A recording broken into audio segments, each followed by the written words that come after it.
You can also listen to us on SoundCloud at soundcloud.com/theclockcleaners. Hello and welcome to the Clock Cleaners Podcast. I'm Matt. And I'm Keith. And today we'll be recapping Raw from May 8th.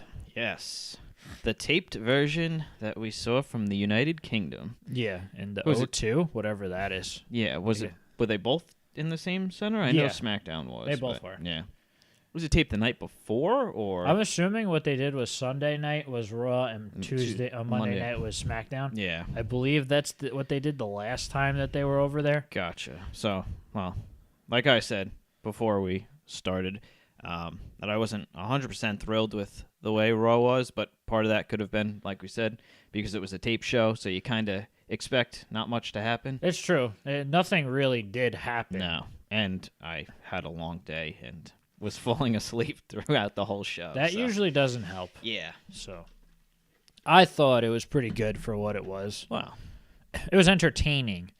It wasn't just boring nonsense where everything kind of just got thrown away. No. So Yeah, there was. It had its moments, that's for sure. There was a lot of shenanigans, but still. That is pro wrestling in a nutshell, though. That is true. Yeah.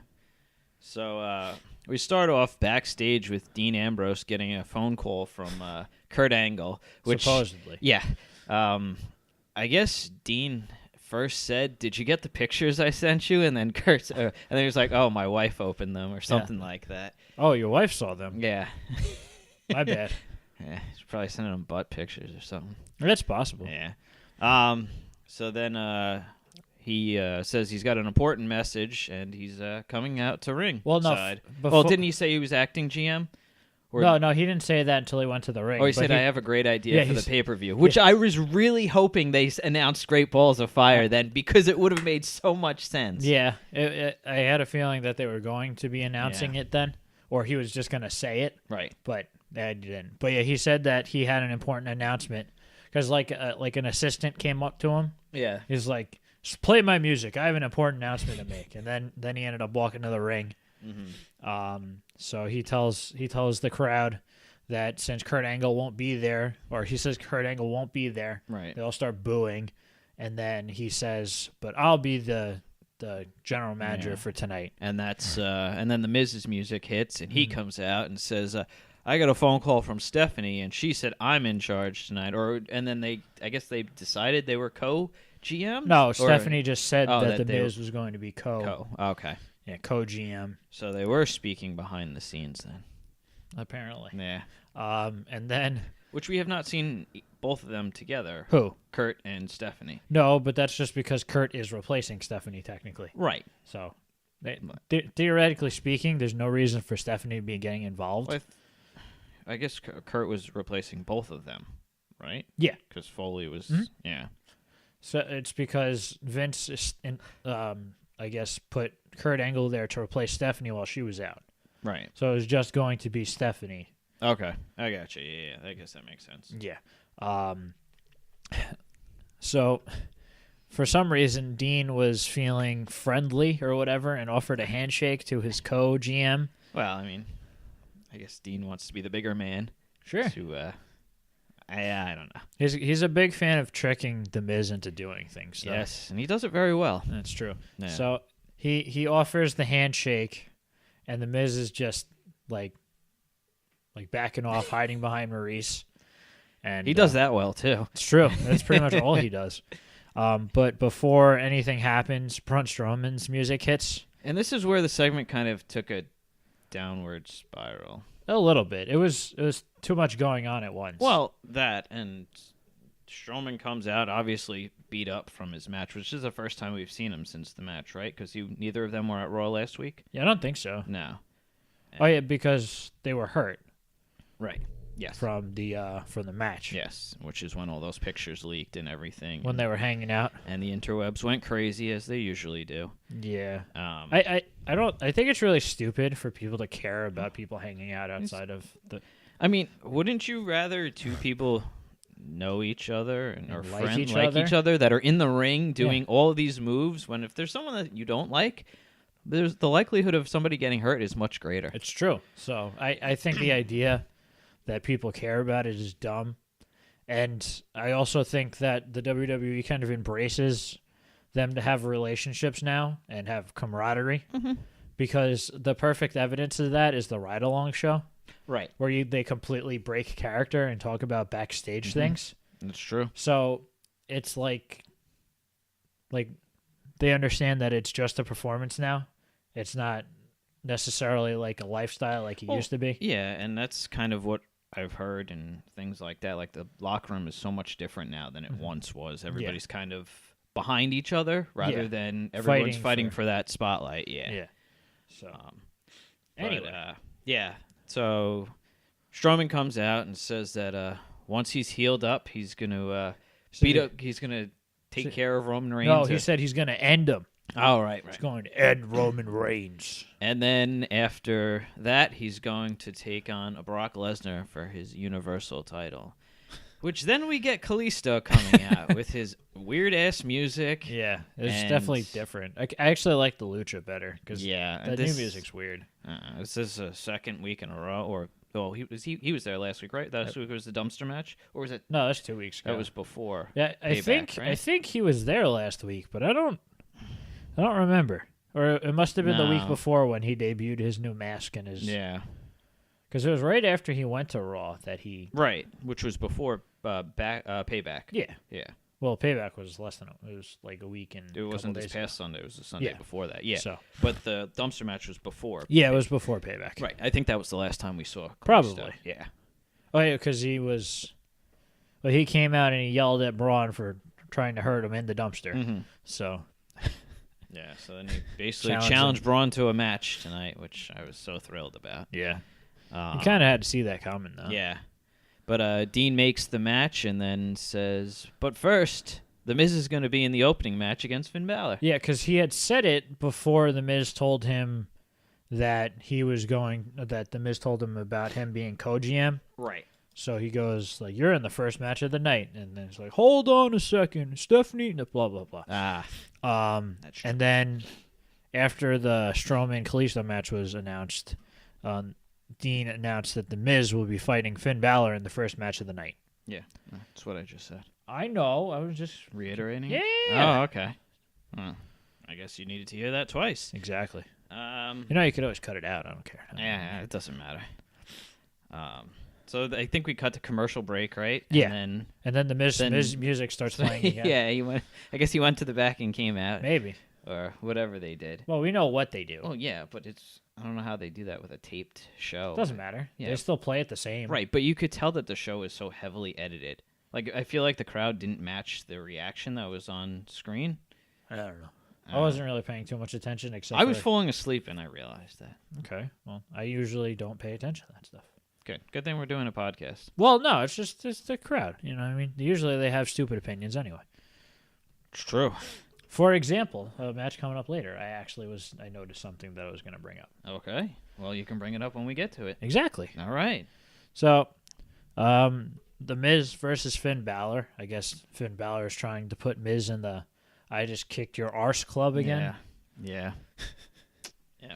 Which, The Miz, the Finn controlled most of the match. Yeah, it looked for the first half. It was all Finn. Yeah, which isn't really a surprise. And then, what did he set him up for the coup de grace? I guess so. He was on the top rope, and Maurice was laying down. Yeah, right? Maurice pulled the Miz out of the ring, and then that's when they cut to commercial, I think.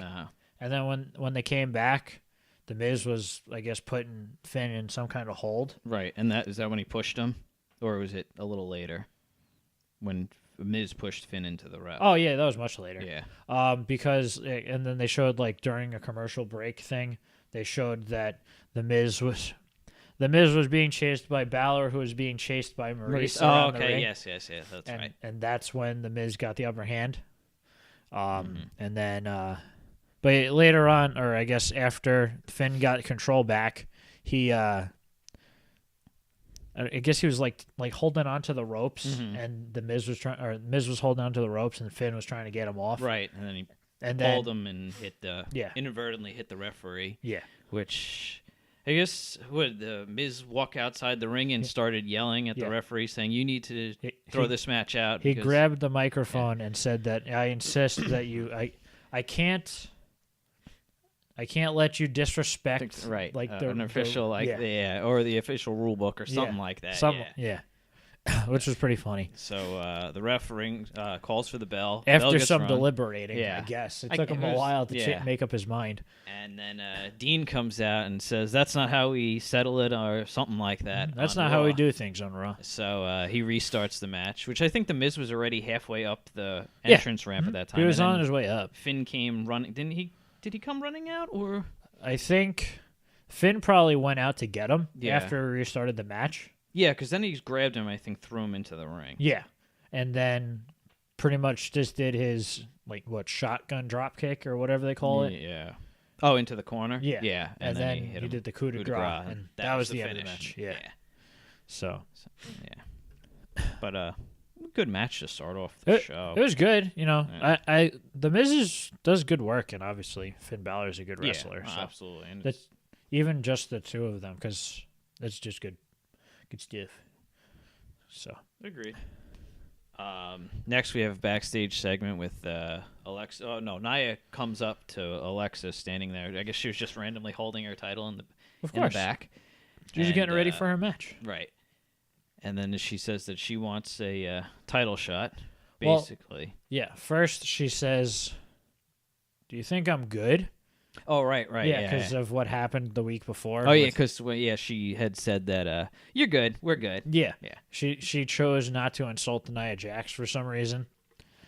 Probably because she stands a foot taller than her. Exactly. And the reason's pretty obvious, but yeah. Basically, Nia said that she wants a title shot, and she was gonna make sure that Alexa defends her title no matter what until it's her turn. Right. And then Alexa basically says, well, I don't make the matches, so you're going to have to talk to Kurt Angle about that. No, she said she would talk to Kurt Angle. Oh, she would talk to okay, yeah. She said, I'll talk to Kurt Angle, but I can't make any guarantees. Right. And then since I guess Nia Jax was happy with I guess she was happy with what she said. So she said, all right, from now on, you're going to be my best friend. Yeah. Just odd, but it was funny. Yeah, it's kind of like a of Mice and Men angle a little bit. Lenny? Yeah, because Nia's this big tough person or a big strong person, right. But she lacks the.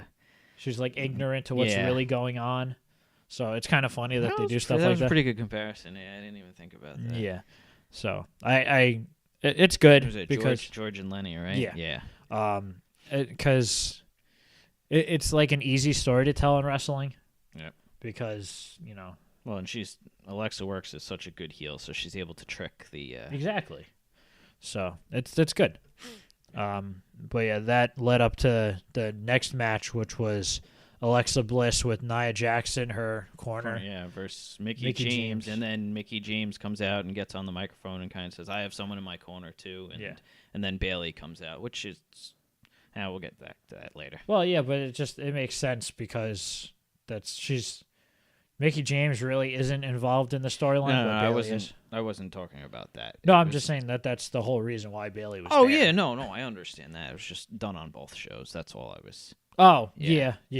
There was the same old this week. They were kind of very almost carbon copies of each other. The way it was laid out. It was definitely very similar. Yeah.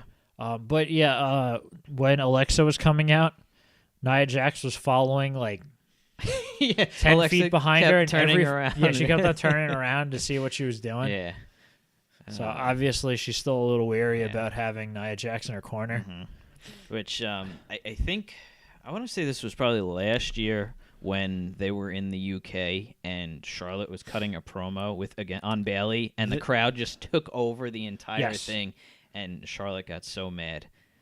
She handled it okay, but... Yeah, but I think it was Charlotte usually handled the situations good, but this was one of them that kind of rattled her a little bit. Because she couldn't even talk. Yeah, no, they were so loud.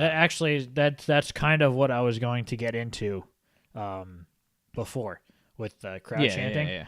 Because at the beginning of the match... That's kind of why I went into it, yeah. At the beginning of the match... They were doing the Hey Bailey thing. Yeah. That they do a lot, especially in Europe. Yeah, it seems like a really big thing. I remember when NXT was there, the entire crowd was chanting it. Yeah. and then they started doing Hey Mickey. Mm-hmm. Oh yeah, they They did did that. that. Well. Mm-hmm. And then later on in the match, they started doing the Bailey thing Mm-hmm. again, Yeah. which kind of questions, are they doing it because they're bored, or are they doing it because they just think it's fun? Because I don't know. The crowd was really good. From what it looked like, they were really into everything. yeah, but at the same time, like, it's kind of hard to tell if their participation is because they feel like they need to occupy themselves. Right. Board, I think, was more in the second women's match. Yeah, I guess. Well, Yeah. that was a very No, but I think there was a beach ball that was going around, or a beach ball chant, or well, something like that. There was something going on. Yeah. Because the entire crowd Looked. that looked behind them. Yeah. So I noticed that, but I wasn't sure exactly what was going Yeah. on. See? There we go.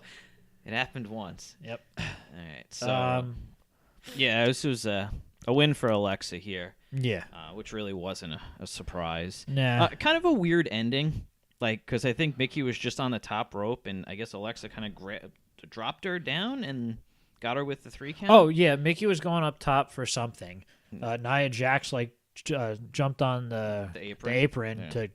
and then Bailey pulled her down. And then while Mickey wasn't paying attention, Alexa went up and threw her. I think she sweeped her legs. That's what it was, or something. And then she got the pin. Yeah. And now that we go over this, is exactly how the women's tag team match ended in SmackDown too. Yep. Yep. I forgot about that. Yeah. Okay, never mind. You were 100% right on that one. So after the match, Alexa attacked Mickey, and then she got chased away by Bailey. But I guess she left Mickey in the ring, and then Nia Jax kind of came in and beat her up. Exactly. So. She was finishing her dirty work. Yep. Well, I mean, it's good. Well, it's kind of the perfect role for Nia. It's true. It kind of fits well with Alexa, because Alexa obviously isn't big and intimidating, and you need that piece there. It's true. For the champion. It just makes sense. What they might have done is considered a feud between Charlotte and Nia Jax, and then came up with this idea. Well, after the match we saw. Well, no, it's not even that it was bad. I think it's just the story that could be told with those two is more appropriate to character than whatever you were going to do with Charlotte and Nia Jax. Yeah, that's true. So I think that would be the best. They chose the more fluid of storylines between the two. Yeah. So that's why they moved them the way they did. Yeah, and I think it was a good decision, at least on Raw. SmackDown still got the rough. Well, who knows? I have no idea what they're doing. Yeah. That's the confusing part. But we'll get to that on our SmackDown review. Yeah. And we had another backstage segment with Dean. I guess Dean did have a decent amount I thoroughly enjoyed what Dean's doing right now. Yeah. Well, last week it was great as the expert interviewer. Yeah.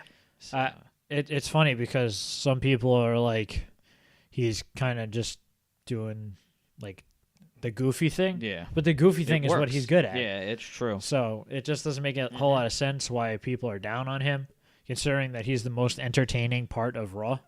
Yeah. At least as he far as has I'm been, concerned. Yeah. No, I would agree with that. Yeah. So, and I've always been a big fan of Dean, but I think that since he came to Raw, he got better. Because on SmackDown, he was kind of floundering a little bit. Well, SmackDown, he was the world champion, then he just got knocked down the peg, and he kept falling down the ladder, kind of, and then just... Yeah. But I was talking into about limbo. more recently, too. Because at the first, when he was champion, it was pretty good. Well... Towards the beginning. And then I think Is they this got... post or pre-Dolph at SummerSlam? Post. Oh, okay. I thought so. Yeah, but I after, but building up. Big thing... Well, before that match, it was great. From his time when he won the title through the draft up to SummerSlam, that was good too. I think he really kind of lost. The Dolph match wasn't good. No, yeah. But I think that everything that he was doing leading up to probably around the time of Survivor Series when... Well, that was good with his feud with AJ, and you had the Shield reunite. The problem was... No, I wasn't talking about Survivor Series. I'm just okay. talking about the time around there. When Ellsworth was a huge part of that feud, that's when it kind of went downhill. Yeah. So... Because part of the women's division. It's true. Because like at first, Ellsworth kind of added a little comedic element to it. Right. But then it kind of just got a little old, and then he became a crucial part of the the story, and it kind of just went bleh. Well, that feud went on for a while. It too. went on for a very long time. Yeah. It was from like That was really when you could see the flaws of SmackDown having a very limited roster. it's true. Yeah. So but yeah, besides that, like the last few months with his IC title reign, it wasn't spectacular, Yeah. but it wasn't bad. You know what I No. mean? He was working with Baron Corbin, who was Yeah. good.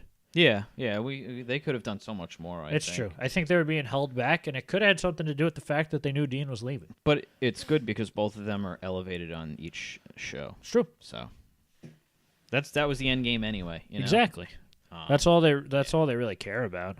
So Dean was backstage, and Miz comes up, and Dean tells him that he has canceled Miz TV for tonight. He was very upset. Yeah, and then the Miz was. Oh no, he said that the Miz can go Yeah, home. he's like, you can go home now. So the Miz counters and is like, "Well, you have a match tonight," and Dean's like, "Pretty much, I'll fight anybody. I've told you that numerous times." Like against Bray Wyatt, and Dean's like, "Whatever, I've fought this guy before." He doesn't care. Yeah, Doesn't matter to him. Nah. You can't really scare a crazy Mhm. person. Oh, yeah. They So up after that, there was another backstage segment with Samoa Joe being interviewed. He I guess he was being asked what's next or something like that. Right, and then he kind of goes back to Payback, and he's like, the Kingslayer came in and thought he won, but he didn't do anything, or basically. And he said that he's gonna rip apart Rollins, and then out of nowhere, Rollins comes in and attacks him. I guess he threw him into a container or something. They were going back and forth, and I think referees and officials came back and broke it up. Yeah, because they have to ruin all the fun. Yeah, but I mean, I guess the feud really couldn't have ended where it ended. It wasn't. Well, obviously couldn't have ended at Payback because Rollins won. Well, yeah, I know, but it just like we said, the match ending was Yeah, it was not bleh. very good. But again, it's continued. So And this was leading up to the match that they had later on. right, So yeah, which I wonder if they're gonna have them fight at Extreme Rules. I'd probably would assume it would be a gimmick match, maybe like an I Quit match something. Actually, or a that'd be a good submission idea. match. Yeah, I Quit match would be more appropriate. yeah. I don't submission match. I mean, Well, the Rollins, only reason it would be a submission match is because Joe has the cookie in a clutch. Yeah, but Rollins really did. But I guess if he was the one that made the choice, So probably an I Quit match is most Yeah. likely. wow, we haven't seen one of those in a while. Yeah, it's been a decent amount of time. Yeah, I'm sure it hasn't been as long as it feels like. But, yeah. Well, the last one I remember, to be honest, is the Mankind and Rock one. Well, yeah, that was a long time That ago. was There's almost been 20 plenty. years ago. There's been plenty since Yeah. then. Up next was the Braun Strowman versus Kalisto match. I guess. I mean, Well, Braun went in the ring and said, "I told you I'd fight him when I'm ready, or when I heal up." So, But yeah, Kalisto came out first, I think. did he? I think so. And then Braun came out, grabbed the microphone, Yeah. and said, "I'm not accepting your challenge." Right. And then the Ref referee, calls her anyway. yeah, he rang the bell anyway. So yeah, Strowman was beating him up with one arm. He pretty much destroyed him. Yeah. And then I think, what was it, a couple minutes into the match, if that. It a was minute into maybe the a match? minute into the match. Reigns' music hit, and he comes down and kind of beats the shit out of Strowman. Yeah, and there was like no back and forth. It was No. pretty much just all Roman. The beating only, crap out I of him. think, offense that Strowman had was when he was laying up against the barricade, and Roman came running at him, and Strowman put his foot up and kicked him in the face. Yeah. But aside from that, it was pretty much all Roman. Yeah, he grabbed the chair at one point and started beating his shoulder with the chair. Yeah. It was odd. And Even then those crazy Brits weren't happy with Roman. well, yeah. but that's not a surprise. But yeah, it ended up with Strowman running into the crowd and then to the back Yeah. from the I guess the side. top of the stage or Yeah. whatever. So that was definitely different with Strowman running away. Mm-hmm. But well, he is legitimately hurt. So I don't know exactly what his. it's some kind of shoulder problem, from Yeah. what I understand. So he's going to be missing a few weeks, I think. which he obviously won't be at Extreme Rules. Yeah. I think they said it may even go into the summer. Like they may have to change up their entire plans for it. It's possible, but the way that this feud has been going, it's literally like they can put it on pause. Oh yeah. So it's not like some that need to be hot to keep going. Right. like Samoa Joe and Rollins, that couldn't stop No, and no. then pick up again. This one is like, okay. It's like, because Reigns already did it technically because he fought The Undertaker. Right. But it's like one of those, like, this is going to be like a lifelong hatred of each other. Eventually, it's just going to keep picking back up at random moments. Which is fine. Yeah, it's fine. Because the two of them actually work pretty well together. Yeah. So I think everyone's biggest problem is the fact that Roman's kind of booked as big and strong. Right. As Braun. Strowman, yeah. But, you know, and Well, this is really the first time. I mean, granted, Strowman was hurt, but that Roman's really clearly had the edge. yeah, well, he won twice. No, he lost. Oh yeah, he won. They He won split it. Yeah. Yeah. So, I don't know. And the worst part about it is the fact that, you know, they've told this story many times, where the big guy doesn't always win. Mm-hmm. That's true. You know who's a good Big example Show's of that? made a Big career Show. out He of that. never wins. So I think that it's really hard to understand why people don't like him so much. Who, Reigns? Yeah. I mean, I'm not a fan of his, but I just think his character is one-dimensional. Oh, That's- no, that's he kind of doesn't it. have, like, the best character. Yeah. But there's been so many times where that's the case, but people get behind him anyway. Behind him or No, just not a him, character them. in general? Oh, Yeah. okay, yeah. There's been plenty of times Oh, where, I'm not disagreeing with Yeah. that, but that's my gripe. like Randy Orton for the most part during most of his career. I've The never only been a good fan of thing, Orton. the only good thing he ever did was the Legend Killer thing. Yeah. When he was in Evolution, it was boring. Well, When he it- was just breaking in when he was Yeah. in Evolution. But I'm just saying that he was carried by the fact that he was with Triple H, Right. Ric Flair, and Batista. Yeah. And then when you split off of them, then it was just him fighting against them. Yeah. So there was nothing really interesting going on. Mm. I can't think of. I'm sure there are plenty of examples. Oh. A lot of, like Drew McIntyre, when he first came out, he was booked very strong, but no one.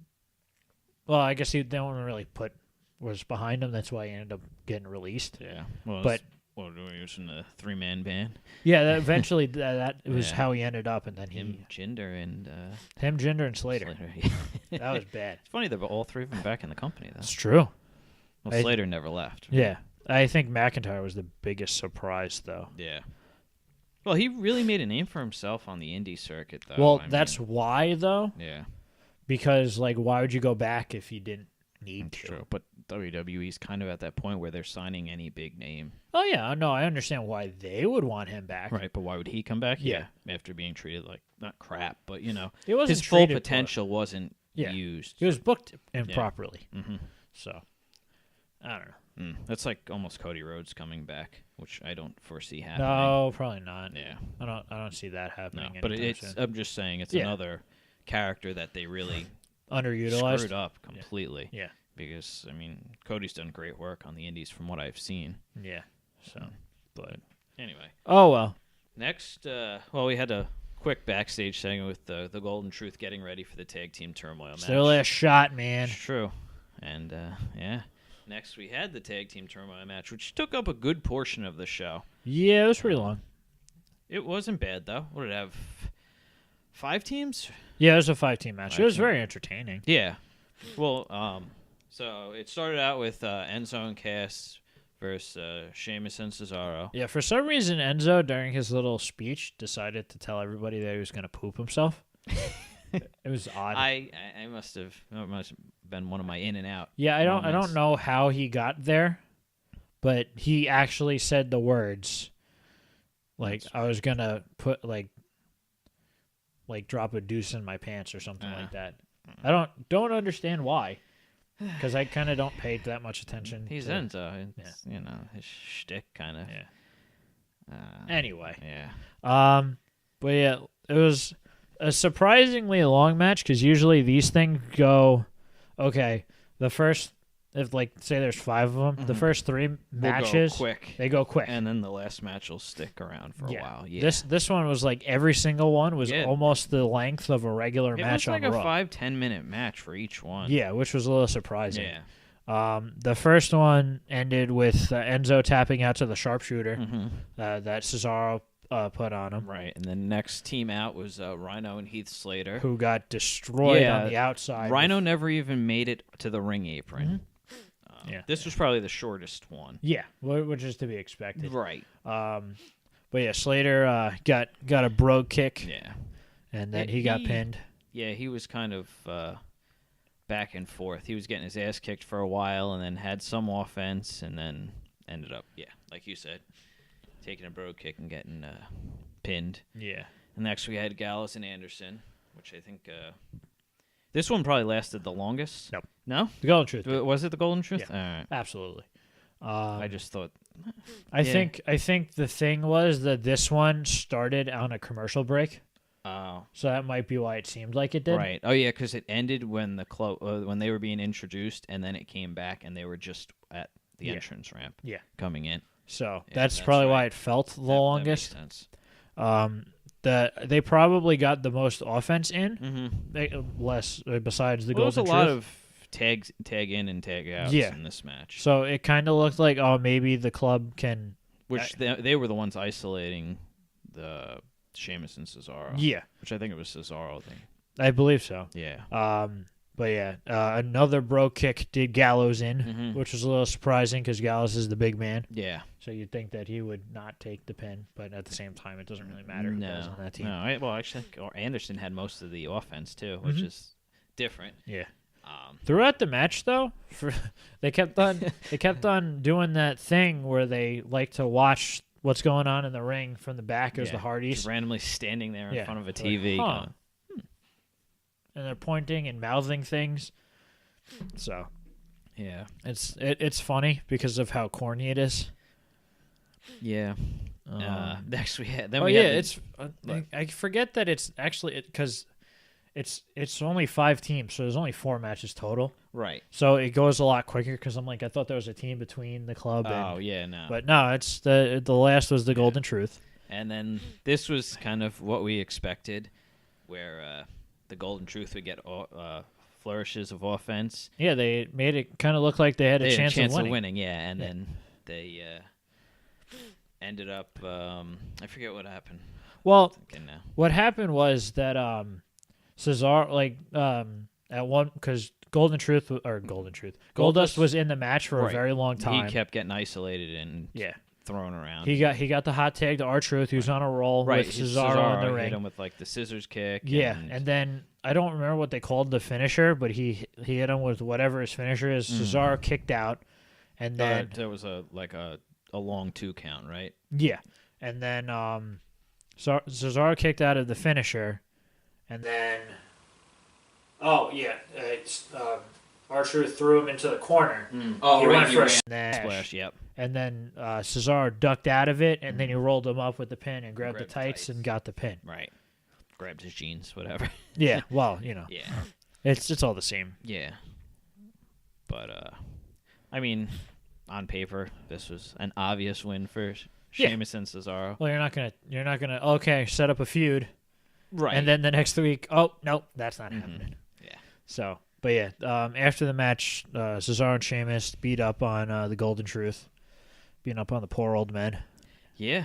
Which I don't know if you saw, but apparently the Golden Truth has like a crazy record during this year at house shows. It's like 36-0. Really? Yeah, it was something ridiculous like that. Because I kept seeing news articles saying Raw superstars are undefeated or something like that, and it turned out to be the Golden Truth. Well, they're technically a novelty act at this I point. guess they were probably fighting the Shining Stars on house Probably. shows. That it makes no sense for them not to be. Yeah. So, and I'm sure. Well, who would they be facing at the house shows now? They haven't been on TV really in a while. Yeah, the last couple weeks have been the most Yeah. that they've seen. Mm-hmm.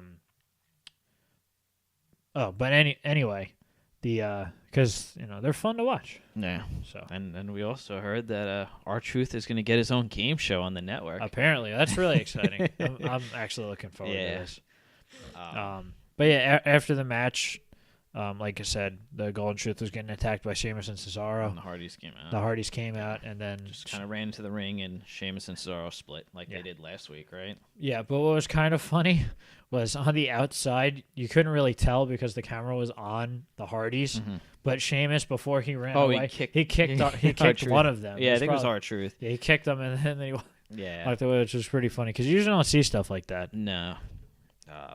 Up next, we had the rematch from Payback yeah. with Seth Rollins and Samoa Joe, which was another good match.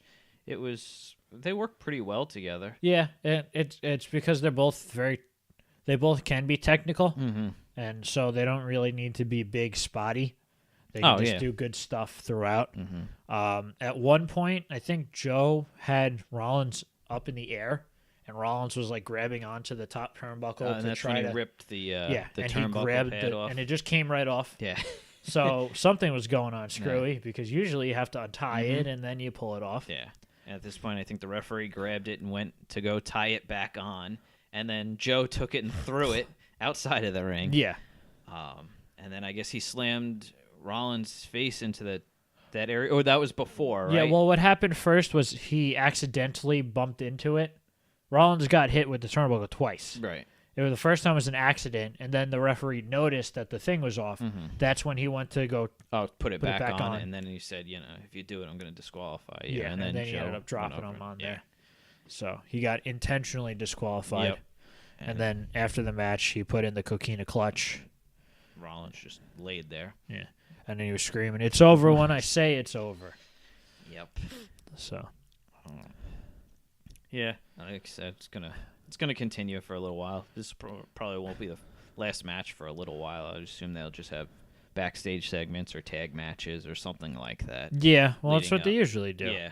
Well, yeah, I could see maybe Dean and Seth versus Joe and Miz or something like that. Well, actually, next week we have the Intercontinental title match. Yeah. What I was gonna say is that most likely we'll be seeing revolving door matches between Dean and Bray, not Dean and Bray, Dean and Miz, Bray and Balor, and Joe and Rollins. Right. That's kind of like what they usually do. They take like the top singles feuds and they mix them together. Yeah. But like I said, with Strowman being hurt, who knows what's going to change. Yeah, it's true. They could just find something for Roman to do, though. True. He could be... Maybe he'll beat up Kalisto next. Turn Kalisto heel. Just going to go through the Cruiserweight division. That'd be pretty funny, actually. That's more of Strowman's angle, but whatever. You know. Speaking of the Cruiserweights, up next we had Gallagher versus TJP. The only Cruiserweight segment yes, on Raw. We only had one. You'd think it was the Hulu version. Well, yeah. No, then you'd get 0. It's true. Because it was cut from the Hulu version. Sounds about right. But I think if had the Turmoil match not been on there, we would have gotten probably multiple Cruiserweight segments. Oh, you mean on Raw? Yeah, on Raw. Probably. Yeah. Usually they do too. Yeah. It's funny that they cut another potential Cruiserweight match instead of the match that followed the Cruiserweight match. Yeah. Because that was completely a waste of time. Oh, no. That match did get cut too. No, I meant from Raw. Like the whole show. Oh, okay. I got you. Not the Hulu version, Yeah, the okay. actual Yeah. show. No, all right. Fair enough. Because like normally they'll do 2 Cruiserweight things. Yeah. Sometimes 3. We get like a segment, like a backstage. Oh yeah, or that's something different. Like that yeah. doesn't really count. I was talking about matches. But yeah, it was Gallagher versus TJP. Yeah. Before the match started, that was probably the best part of this, since it was such a quick match. When Perkins started mocking Gallagher, and then Gallagher dabbed, and then TJP walked up next to him and dabbed again, and that's when Jack Gallagher just headbutted him right away. Yeah. And went for the pin and came up short there. Yeah, he did his little knock myself out and land on you. Yeah. Throughout the match, which was very short, like I said. Yeah, it wasn't particularly long. Neville was really getting angry at Michael Cole. Yeah, Neville was on commentary. He was like yelling at him. It's like, what's wrong with you? Yeah. Because apparently he didn't like the fact that Cole was telling the truth. Because he was like pointing out his like cheating and stuff like that. Yeah. And that Austin Aries got the upper hand on him time to time. Yeah. But TJP ends up rolling up Gallagher, grabbing a lot of tights. He almost stuck his hand in his butt. That was the common theme of Raw, apparently. He got the win, and then he attacked him after the match, and that's when Aries came out from the crowd and with his knee brace on. Yeah, hobbling in the ring. He went true. for the The last chancery? No, the 5-arm, whatever the hell. Oh, was it. yeah, kind of. Yeah. He bounced off the ring, and then Perkins was out of the ring before. And then Neville comes running down from commentary and stands in front of Perkins. Yeah. I got you, little buddy. Yeah. No one can hurt you now. But really, they've done so much with Neville. Like he was going to do absolutely nothing On the had main they not, roster? Yeah, had they not put him in the cruiserweight division. It's true. So. They booked him terribly Yeah. when he came up. Right. He was really good in NXT. Right. And I think before his injury last year, he had a match with Jericho. That That's was when very he good. got hurt. Yeah, that was when he got hurt, right, on Raw. And that was a good match, too. Yeah. So up next was probably the most useless segment of the night. Yeah. Just because it made no sense. No. There was nothing to it. It was Sasha Banks versus Alicia Fox. Fox. Yeah. Which they are now back together. Who cares? That's a really dumb storyline too. It's whatever. funny. It makes me laugh. So during the match, before like when it first started, you can see visibly the crowd that's on the camera view. Completely turned away from Yeah, the everyone's ring. looking behind them. So I don't know what was actually going on. I think what I had read, there was like a beach ball or something like that. Yeah, that sounds about right. Yeah. But yeah, it was a boring match. It was very quick, too. Yeah. It wasn't a very long match. This was, we want to show, Sasha was probably advertised, so let's get her on TV and show her. That would probably be the only reason. Yeah. But yeah, Alicia Fox goes for a superplex, Yeah. which is kind of out of her wheelhouse. Sasha knocks her down, hits her with the double knees. That's it. Yep. That was the end of the match. End of segment, cut to commercial. Mm-hmm. Yeah, so it was very short, very out of place, very strange.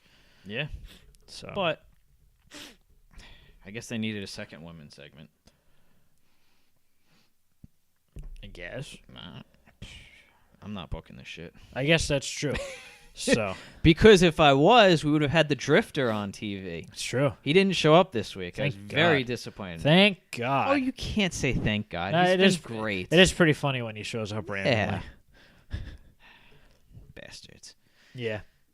Next up was the main event where Dean Ambrose faced Bray Wyatt. And you had made a nice note saying, 5 weeks in a row? 5 weeks. Every single week since The Miz came to Raw, he's either been in the main event or the Intercontinental title, which he holds, has been the reason why a match happened. No. So, and people complain about how if Owens had the U.S. title on Raw, that it would be the top title because Lesnar's not around. But they're doing the same exact thing with the IC title. Mm-hmm. And I think it's just because it's Dean Ambrose that people don't like it. It's possible. Because while Dean Ambrose and Kevin Owens are very different in terms of personality, they still both can put a real twist on what they're doing. And I think they're both doing very good work. I think that Dean is doing a very good job holding up Raw without that primary title. Yeah. So, but that's the thing. It's like everyone's like, oh well, there's no real title on Raw. Yeah, no, I got what you're saying. People just thought it was going to be kind of crappy with no Lesnar, which it really honestly doesn't matter. I mean, I'm not a Lesnar fan myself. Yeah. I liked him in his first run. I liked Lesnar a lot in his first run. Yeah. Now he's just boring. It's a novelty act, basically. So, he can put on good matches, but the chances of him actually doing it aren't very high. That, and it stems back to what Dean had said. Brock's going to do what Brock wants to do. Exactly. So it's not even going to be a good wrestling match. No. It just might be a good physical domination performance. Right. Yeah. So anyway, but this was a good match. Yeah, What it was. And I think when Wyatt's against slower people, He works better. yeah, because then they're working at his pace, not the other way around where Yeah. he's trying to keep up. Like with Orton. Yeah, because Orton can like normally he's like slow and methodical. Right, but he works quick, but it's a weird pace. Yeah. So it's like sometimes it's like he rushes to take his time. Mm-hmm. Where he'll move quickly, but he'll like He's set up and taunt and scratch his ass. Yeah, he's got a very weird style, which is obviously slowed down as he got older. Mm-hmm. But I think that Dean and his clumsy style of wrestling, his backyard style, is good because Bray is kind of like he can be quick at times doing certain things, but the rest of it, like if he's moving too fast, he kind of just feels off. Yeah. And then it gets sloppy. Yeah, exactly. Yeah. Like a lot of his sister Abigail's, if they're like, I don't know, some of them look really sloppy. Like last week on Finn, it looked like he actually threw Finn to the ground. Yeah. But obviously that didn't happen because Finn was here this past week, so he did not get hurt. Finn did not die. Yes. At one point, Dean goes to the top rope, and Wyatt rolls out of the ring, right? And then he just jumps off the top rope onto Wyatt. He's like, "You're not safe there, I promise you." He really will put his body on the line all absolutely. the time. Uh-huh. And it's a shame that he really can't do a whole lot of stuff. And his damn suicide dives through the ropes all the time. Mm-hmm. But Rollins does it too. Yeah, I cringe at that. Ever since seeing Cesaro land on his head in the match against Big Sheamus, E did it? Oh yeah, that was bad too. So, but it's more of just like freak times when that happens. So yeah, I know, but it's just there's such little room for error. It's true because how far are the ropes apart? Not Maybe very. A foot, if that. Yeah. And the fact that some of them fit through it. Yeah, well, that, and you got to figure the average shoe size is about a foot. So I mean, getting hung up on the ropes is very easy. Oh well. At some point towards the end of the match, the Miz and Maurice decide to make their way ringside. Mm-hmm. Because why not? That's what they're doing. Yeah. So I guess the Miz was kind of goading Ambrose out of the ring, right? Yeah. And he was chasing him around, and Miz ended up hitting Ambrose in the face with the title. And then he hid. Yes, he hid like on the side. Like, like looking up at the referee. You don't see me. You don't see me. Exactly. I guess did he throw him? Oh no, I guess Bray went outside and grabbed him, brought him back. I in the think ring? so. Yeah. Or maybe Miz threw him in, but then he ran away, so he couldn't have. No, yeah. So Bray gets him back in, hits him with the Sister Abigail, and then he pins him. Yeah, and then the Miz is like walking around the ring outside, just he's just eyes watching on Bray. Wyatt, and then he gets in the ring and starts pounding on Dean. Yeah, cleaning his clock. So he's taking his title back next week. Mm-hmm. So that was Raw. Raw. Yeah. Well, not a bad show. Yeah, it wasn't terrible. Not a great show. Nothing happened. No. That's the biggest part. Like we said, it's a taped match in the UK. Yeah. The crowd was good. Yeah, which they is were always, into it. That always helps. Assuming, of course, that their participation, it means that they're into it. Yeah. Like I said, who knows with like the specialty chants. Mm. Because it could be boredom, or it could just be support. Right. Who knows? But when the crowd is completely silent, it really kills that is everything. True. That is very true. But that was our Raw review, yep. And we will catch you next time for our SmackDown review. And if you liked what you saw here, please like, share, and subscribe. Bye. Bye.